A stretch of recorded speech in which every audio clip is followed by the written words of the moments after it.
Good evening everybody, કેમ છો બધા? મજામાં? હવે તો થોડું થોડું ટેન્શન આવે છે. ઘણા બધા સ્ટુડન્ટ્સની સાથે વાત થઈ રહી છે. સર, 31 ડિસેમ્બરે એક્ઝામ છે. હવે તો બહુ ઓછા દિવસ બાકી છે. ઇફેક્ટિવલી જોવા જાય તો પર સબ્જેક્ટ 7 ડેઝ પણ બાકી નથી રહેતા.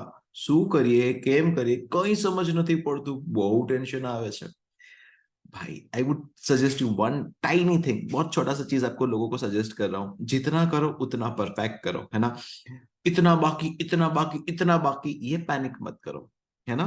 आप बस चलते जाइए, चलते जाइए, चलते जाइए. I am sure you will reach the destination. But अगर सोचते रहते ना जो लोग, यार इतना बाकी, इतना बाकी, वो कुछ हासिल नहीं कर पाते. वो टेंशन में ही टेंशन में खत्म हो जाता है. रादर अपन को तो 50% सिलेबस अच्छे से हो गया ना भाई, तो अपन को 50% मार्क्स ही तो चाहिए. So do not worry a lot. जितना करो उतना परफेक्ट करो. जितना हमने अच्छे से किया है, अगर आप मेरे साथ बने रहे हो, सब चैप्टर्स के बहुत इंपॉर्टेंट इंपॉर्टेंट क्वेश्चंस हमने देख लिए हैं. अभी कुछ बहुत ज्यादा बाकी भी नहीं है. अभी दो तीन क्वेश्चंस बाकी मैं आज आपको कवर करके दे दूंगा. अगर आपने इतने क्वेश्चंस अच्छे से कवर कर लिए ना भाई, तो आपको कुछ बहुत बाकी नहीं है. रेस्ट अश्योर्ड, थोड़ा सा भरोसा रखिए अपने ऊपर और अलमाइटी के ऊपर, है ना. आई एम श्योर अपने पेरेंट्स के ब्लेसिंग्स आपके साथ है यार, और कौन आपको रोक सकता है. सो दो क्वेश्चंस बाकी हैं, आज अपन उसको कंप्लीट करेंगे. चलिए दोस्तों, without wasting much time, let us quickly move on to that. RTP का जो आज अपन क्वेश्चन करने वाले, that is question number 18. Question number 18 is a good question. Module का ही क्वेश्चन है. मॉड्यूल में शायद फिगर्स शायद ऊपर नीचे थोड़े से अल्टर्ड है, बट ये यस बिल्कुल मॉड्यूल का ही क्वेश्चन है. बहुत ही अच्छा क्वेश्चन है. हमने क्लास में बिल्कुल इसको सॉल्व भी किया हुआ है. तो एक बार याद कर लेते हैं क्यूट सा क्वेश्चन. अगर ये अच्छे से कर लिया, गाइस, ये क्वेश्चन को देख के ना बहुत सारे बच्चे पूछते हैं, सर ये क्वेश्चन ही मैंने एग्जाम ये क्वेश्चन ही मैंने ना ऑप्शन में निकाला था, और यही क्वेश्चन यहाँ पे आरटीपी में है. जैसे शेयर कैपिटल में वो जेएचपी लिमिटेड का इलस्ट्रेशन नंबर 7 या तो 8 है, जो नॉर्मली बच्चे ऑप्शन में निकाल देते हैं. एंड गाइस, ट्रस्ट मी, आप आईसीए का एग्जाम फर्स्ट टाइम दे रहे हो. आईसीएआई एग्जाम पहली बार नहीं ले रहा. आईसीआई को मालूम ही होता है बच्चे नॉर्मली कौन से क्वेश्चंस ऑप्शंस में निकालते हैं, और वही क्वेश्चन ज्यादातर एग्जाम में दर्शन देते हैं. That is the reason it is always said, expect the unexpected with ICAI. So you can not afford to skip anything out of the syllabus people. जो भी आपके सिलेबस में, हमको बहुत सब कुछ बहुत अच्छे से करना ही करना है. Right. Coming back to the question, अच्छा मैं स्क्रीन को शेयर कर लेता हूँ. Here is the question for you people. चलिए दोस्तों, क्वेश्चन नंबर जो आज अपन देखने वाले हैं, दैट इज क्वेश्चन नंबर कौन सा 1 8, इश्यू ऑफ डिबेंचर्स. अच्छा क्वेश्चन है. चलो, can I start. On 1 January 2022, summer limited issued 10% debentures of the face value of rupees 20 lakhs at 10% discount. 20 lakh के डिबेंचर 10% डिस्काउंट पे इश्यू किए गए. जल्दी से बताओ टोटल डिस्काउंट कितना. चैट बॉक्स में पहले लिखो, फिर आगे वीडियो को कंटिन्यू करो. 20 लाख रुपीस की फेस वैल्यू के डिबेंचर्स है, 10% डिस्काउंट मतलब कितना है रुपीस का डिस्काउंट हो गया. Well of course 2 lakh rupees का टोटल डिस्काउंट हो रहा है. Debenture interest after deducting tax at source is 10%. भाई टीडीएस क्या होता है, बहुत सारे बच्चे पूछते हैं, सर टीडीएस क्या होता है. एक क्विक ब्रशअप तो होना चाहिए टीडीएस का, है ना. चलो बता देता हूं.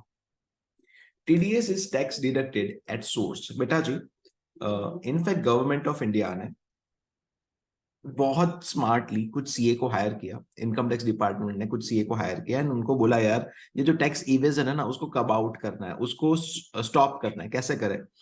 तो कुछ सीए ने ऑफ कोर्स कुछ टिप्स दिए कि यार देखो, जो रिसीवर है ना, उसके हाथ में पैसा आ गया ना, उसके बाद उसको बोलोगे कि टैक्स भरो, तो उसको बहुत दर्द करेगा, चुभेगा इधर. मोस्टली वो गुजराती ही रहेगा. तो तो what is the remedy. He said, for example, जो एम्प्लॉई है, जॉब कर रहा है, उसको सैलरी मिलेगा, सैलरी मिला है, उसमें से उसको बोलोगे ना टैक्स पे कर, तो शायद वो चीटिंग करेगा. बट एम्प्लॉयर को बोलो, तो कितना पीएनएल अकाउंट में डेबिट साइड सैलरी दिखा रहा है, he might say sir 15 lakh का सैलरी दिखा रहा हूँ. तो एम्प्लॉयर को बोलते हैं, को 15 लाख के ऊपर डिडक्शन तो ही मिलेगा, तू पीएनएल में डेबिट साइड 15 लाख का एक्सपेंस तो ही क्लेम कर सकता है जब उसके ऊपर क्या पे करेगा, टैक्स.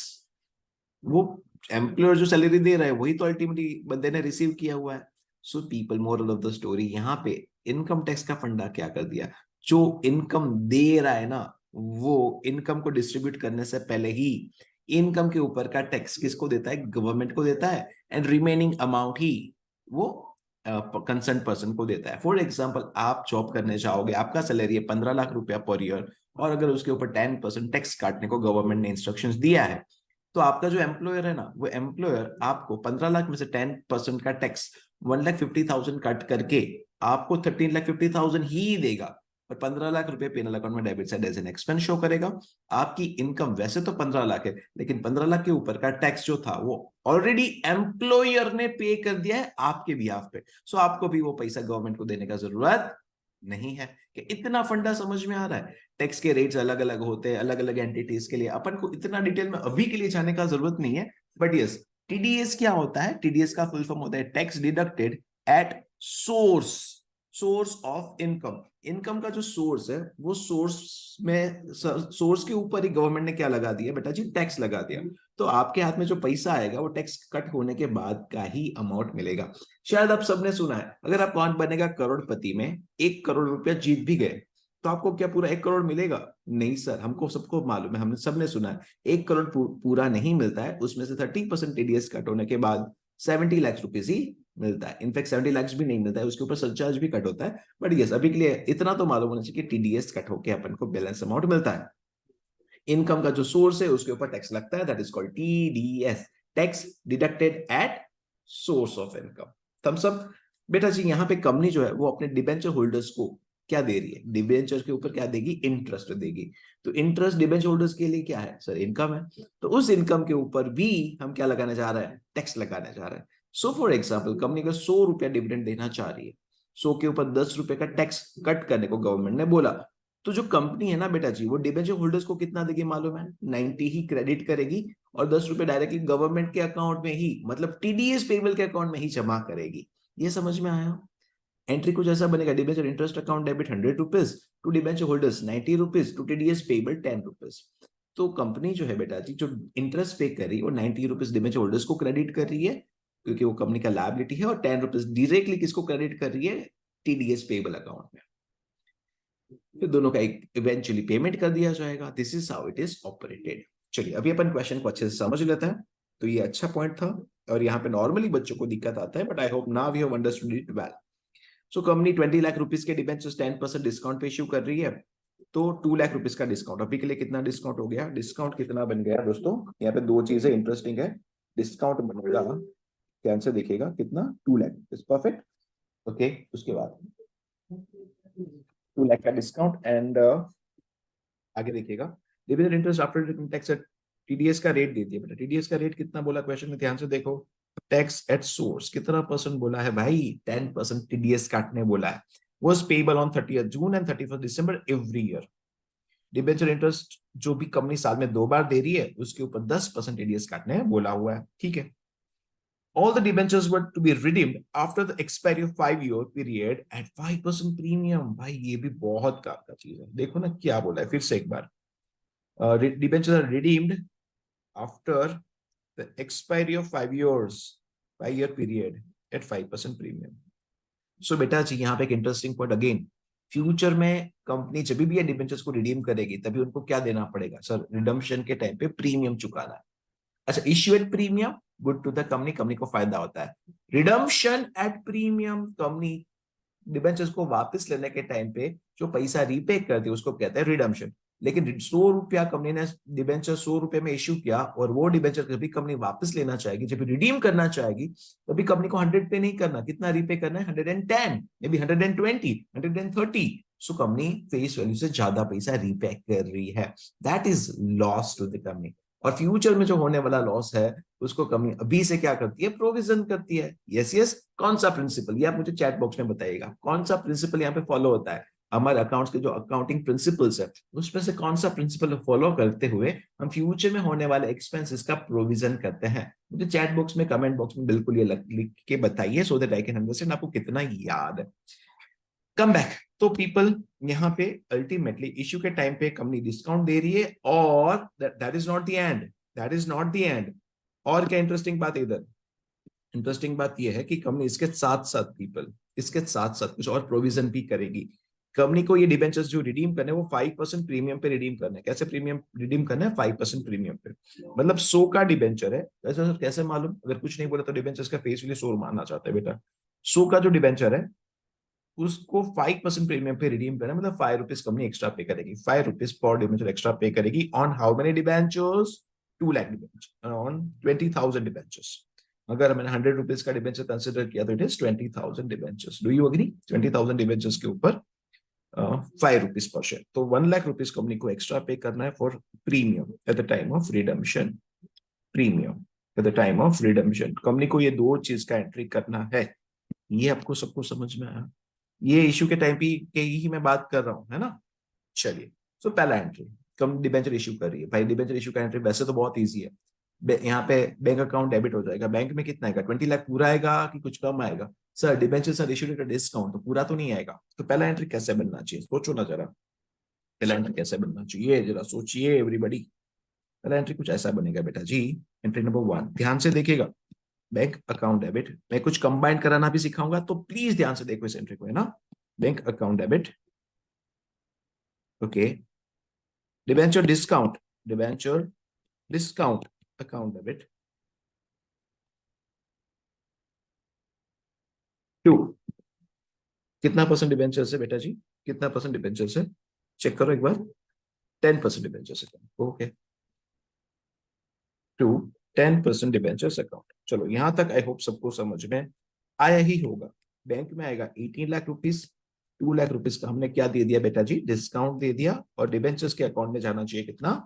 20 लाख रुपीज। यहां तक अभी किसी को डाउट है तो बताओ मेरे को। Everybody got it so far? No problem at all, super. ना कुछ और, कंपनी जब भी डिबेंचर इश्यू कर रही है वो टाइम पे कंपनी को मालूम कि 5 साल के बाद कंपनी को कुछ प्रीमियम पे करना है। कितना प्रीमियम पे करना है? 1 लाख रुपया प्रीमियम पे करना है। तो उसी का भी कंपनी प्रोविजन क्या करेगी? अभी से करेगी, है ना? कितना प्रोविजन करना पड़ेगा, सोच समझ के बताओ। ऑलरेडी हमने यहाँ पे कैलकुलेट किया, 5% प्रीमियम पे रिडीम होना है, तो 5%, 5 रुपीज पर debenture on 20,000 debenture, so it is 1 lakh rupees अपन को पे करना पड़ेगा रिडम्पशन के टाइम पे। तो बेटा जी उसका एंट्री अलग से करते हैं। क्या अलग से एंट्री करते हैं? एक एंट्री इंसर्ट करते हैं इसी एंट्री के अंदर, loss on issue of debentures account debit. कितना? 1 लाख। टू, टू क्या? To DRP. डीआरपी कौन? Debenture redemption premium. क्या सबको समझा? कितना? 1 लाख। चलो जल्दी से बताओ क्या सबको समझा यहां तक? सर ये एंट्री तो समझ में आ गया, आ गया ना? पक्का पक्का पक्का, नो कंफ्यूजन। अभी आईसीए क्या बोलता है, ध्यान से सुनिएगा। ये दोनों जो है ना बेटा जी, debenture discount and loss on issue of debentures, debenture discount and loss on issue of debentures, इन दोनों का एंट्री सेम ही होता है। ये दोनों बैलेंस शीट में ही जाके बैठ जाता है। एंड इसको इवेंचुअली धीरे धीरे अपन उसको राइट ऑफ करता है। दोनों का राइट ऑफ करने का ट्रीटमेंट भी सेम है।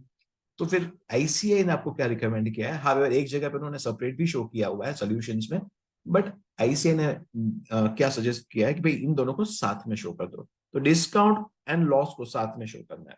आइडियली आपको क्या लिखना चाहिए मालूम है? 2 लाख प्लस 1 लाख में 3 लाख को साथ में शो कर रहा हूँ, बट कैसे शो करने का देखो अभी। इस 1 लाख को मैं हटा रहा हूँ यहाँ से।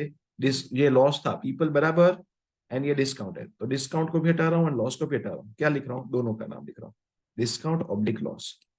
Discount oblique loss on issue of debentures